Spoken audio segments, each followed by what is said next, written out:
Bonjour et bienvenue sur ma chaîne, très heureux de vous retrouver, encore merci à ceux qui s'abonnent.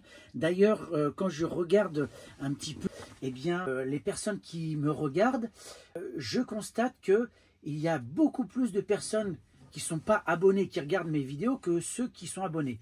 Donc surtout, n'hésitez pas à vous abonner, c'est très important. Autre chose, n'oubliez pas d'aller sur mon site maviccadet.fr ou francepassioncampingcar.fr. Ce sont des noms de domaines différents, mais exactement le même site.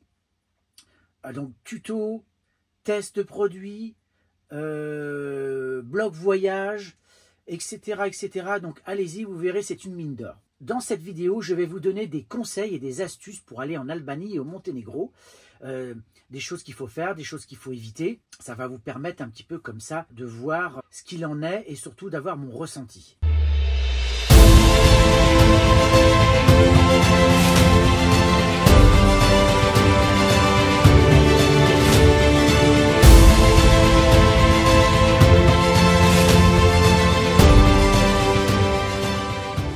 Envie d'évasion, de liberté et de paysage à couper le souffle, l'Albanie et le Monténégro, deux joyaux des Balkans s'offrent à vous pour une aventure inoubliable en camping-car. Préparez-vous donc à découvrir des cultures riches, des côtes époustouflantes et des montagnes majestueuses.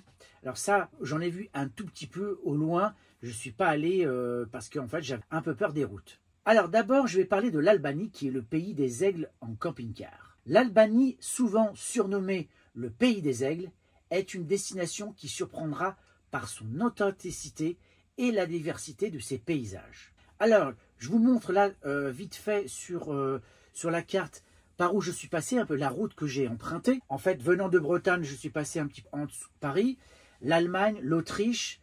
Après l'Autriche, je crois que c'est la Slovénie, Bosnie, Monténégro, Albanie. Je crois que c'est un peu dans cet ordre-là, de mémoire. J'ai d'abord privilégié de visiter en premier lieu, bien sûr, l'Albanie, avec des villes de Skoder, Cluj, Tirana, Berat, Gjirokastër, Buntrit, Ksamil, Saranda, Imare. Alors, Skoder, c'était un petit peu la ville pour prendre la température de l'Albanie.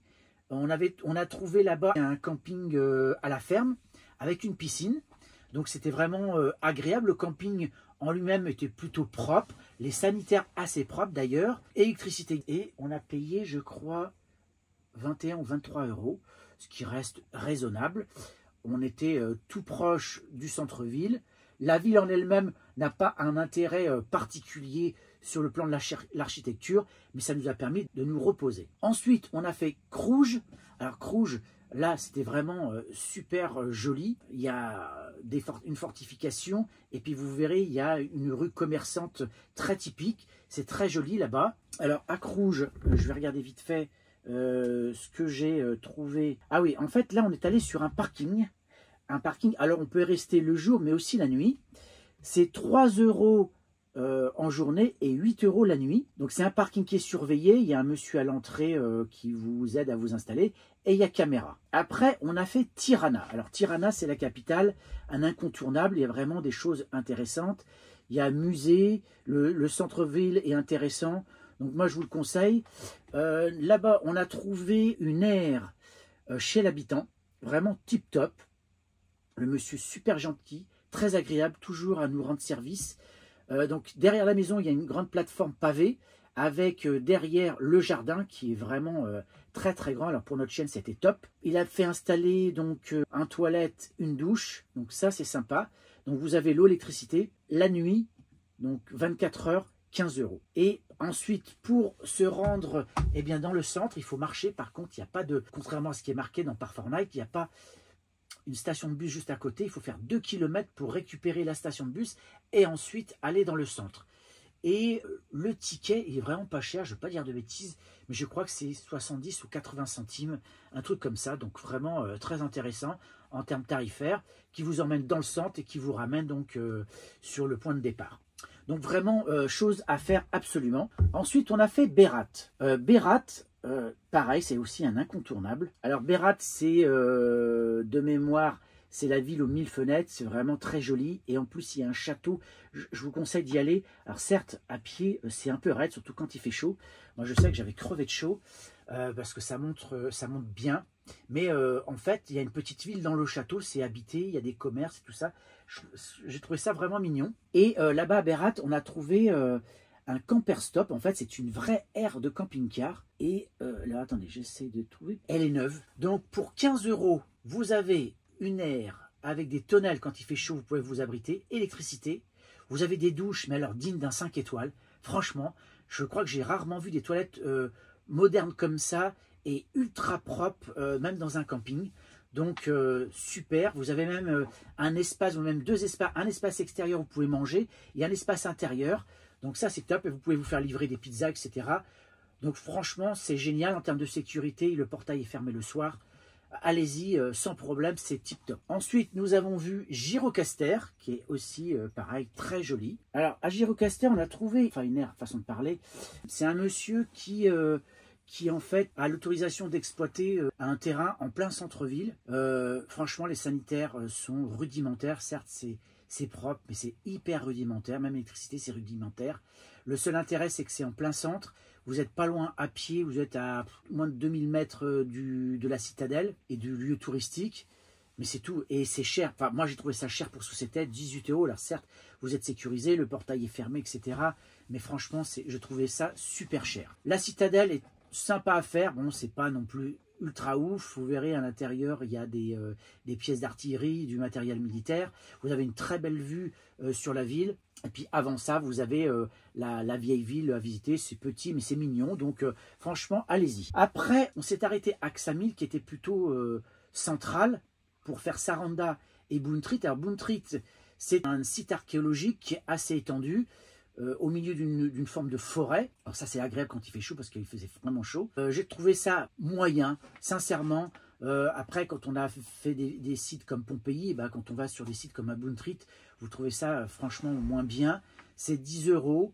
Bon c'est sympa, c'est entouré d'eau, c'est joli mais ça casse pas non plus des briques. Donc pourquoi pas, si vous êtes vraiment intéressé par l'archéologie, l'histoire, allez-y. À Ksamil, en fait, on a trouvé un petit camping chez l'habitant, vraiment sympa. Le monsieur qui tient ça, le gérant, est vraiment top. Et on est tout proche de la mer. On doit être à 10 minutes des plages. Alors, il faut savoir qu'il y a des plages privées. Donc là, c'est embêtant parce que c'est des plages souvent où il y a de la musique. Ça, c'est vraiment parfois gonflant. Et il y a aussi des plages publiques. Elles sont petites. Il faut vraiment les repérer sur Google Maps, mais il y en a. Donc c'est ce qu'on a fait, on a utilisé les plages publiques. En termes de propreté, c'est vraiment très moyen, même sur les plages privées. Et les plages privées, c'est pas donné. Hein.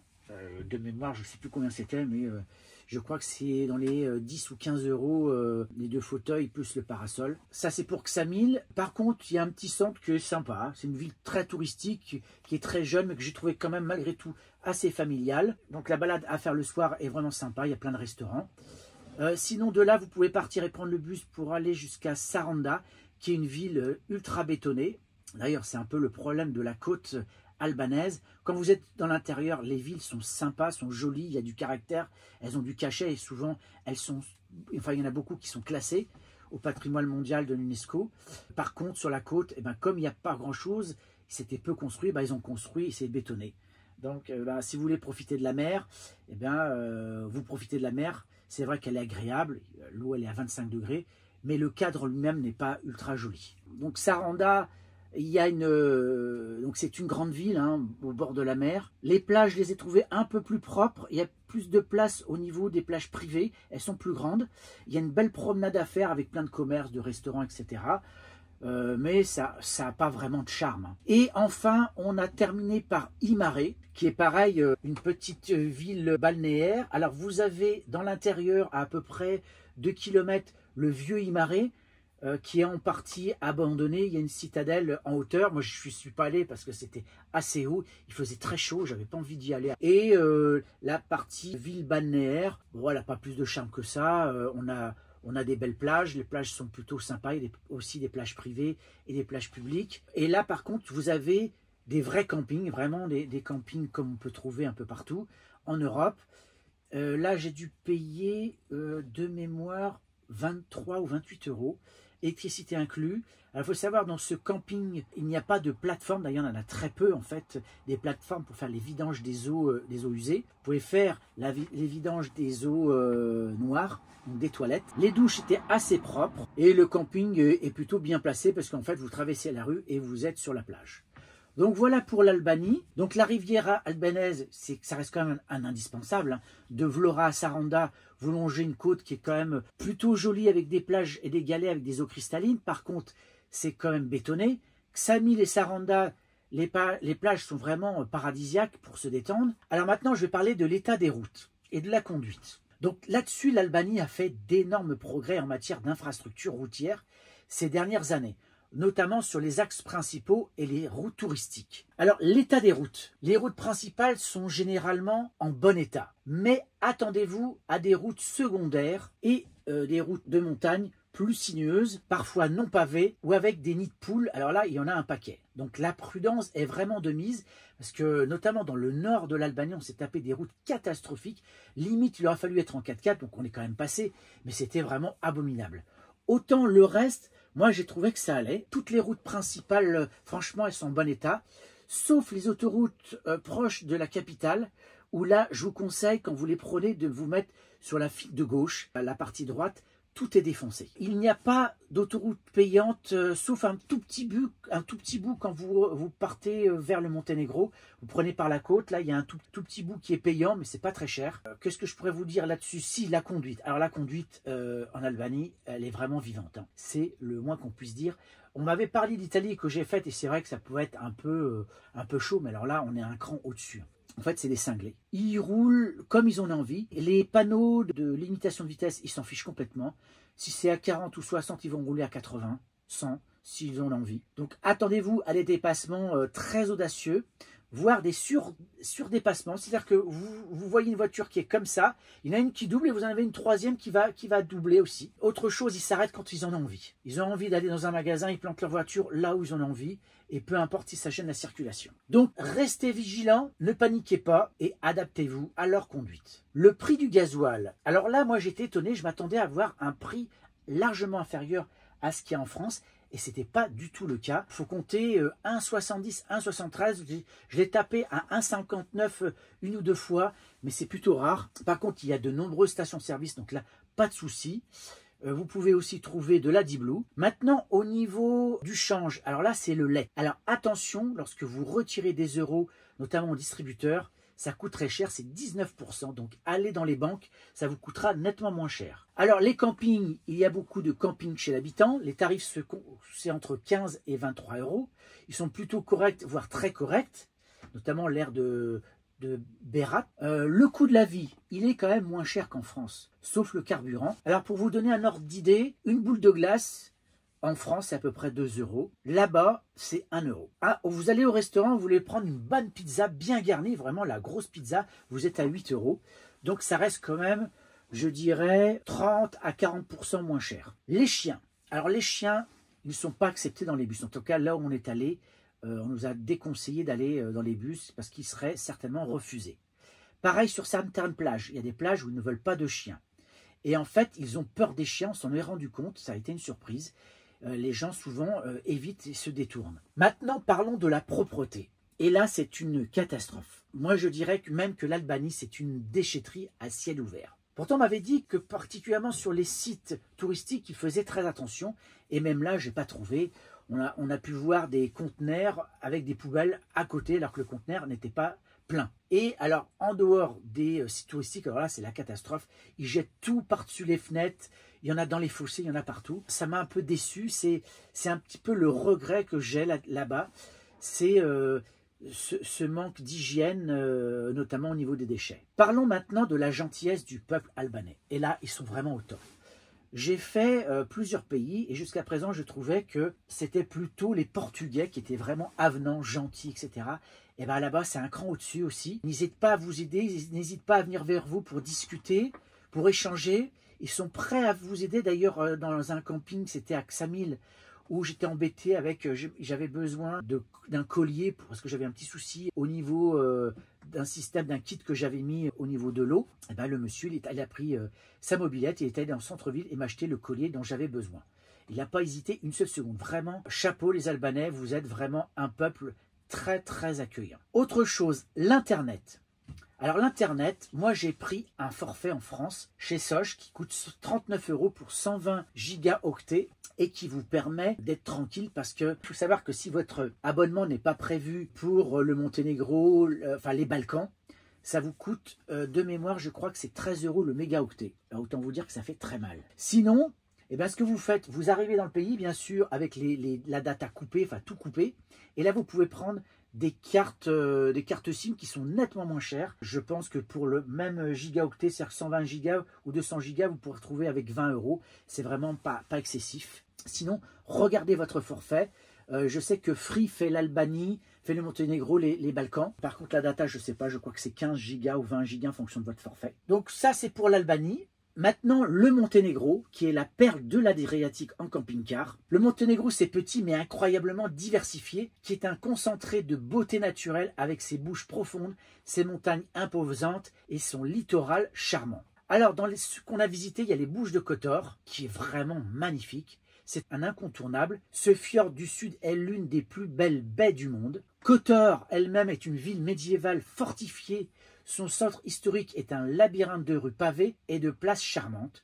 Ne manquez pas de monter au rempart pour une vue imprenable. Je crois qu'il y a 1000 marches à faire. En fait, après, on a fait aussi Budva avec Stevie Stéphane et Petrovac. En fait, on s'est installé à Budva. D'ailleurs, là-bas, on a trouvé un petit camping dans le centre-ville, un camping chez l'habitant. On a payé par contre la plus chère, c'est 30 €. Et la Budva c'est une vieille ville charmante avec une vie nocturne animée. C'est vraiment joli. Donc là, le camping où on était, c'est à peu près un quart d'heure à pied des plages du centre-ville. Là-bas, quand vous arrivez, vous avez une promenade le long de la plage, des plages privées et publiques, qui vous emmènent dans la citadelle, qui est aussi très jolie, mais il y a beaucoup de monde l'été, hein, c'est très vivant.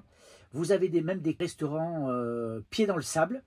D'ailleurs, on en a fait un, c'était vraiment très bon. Les prix sont corrects, un peu plus chers que l'Albanie, mais moins chers que chez nous en France. Par contre, les plages sont sales, et ça, j'ai trouvé ça lamentable. Alors qu'en dehors, j'ai trouvé que le Monténégro était assez propre, mais là, sur les plages, vous trouvez des plastiques, des mégots, même sur les plages privées. Hein. De Budva, vous pouvez prendre le bus pour aller à Stevie Stéphane, qui est magnifique. Vous avez une petite avancée avec une ville hôtel, malheureusement, qu'on ne peut pas visiter, car ça a été acheté par un groupe hôtelier, alors qu'avant, apparemment, on pouvait visiter avec ces petites ruelles typiques. Mais les plages sont magnifiques. Par contre, là, c'est très propre. L'eau cristalline, un endroit que je recommande, allez visiter.